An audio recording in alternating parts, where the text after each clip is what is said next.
Мне здаецца, што 1 верасня неяк асабліва адгукаецца ў кожным сэрцы. Нават не так важна, у якім годзе вы скончылі школу ці універсітэт.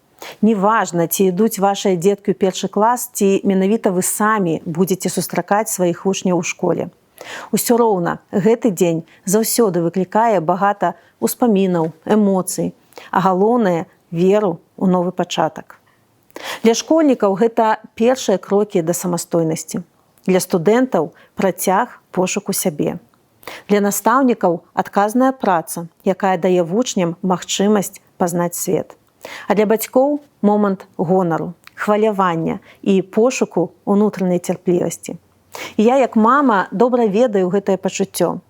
Глядзіш на дзіця і спадзяешся, што яго шлях будзе лепшы, чым твой.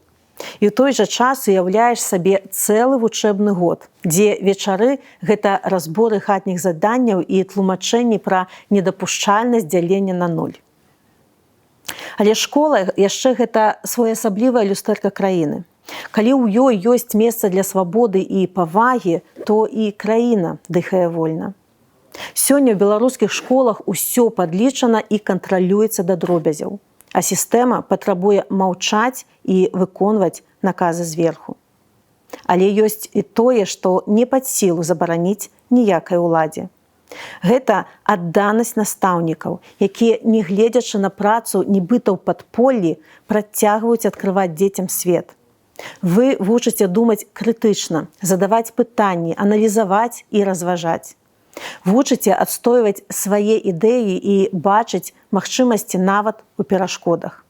Вы паказваеце, што вучоба і адукацыя нашмат шырэй, чым рашэнне задачаў ці дыктанты. Таксама гэта любоў бацькоў да сваіх дзяцей.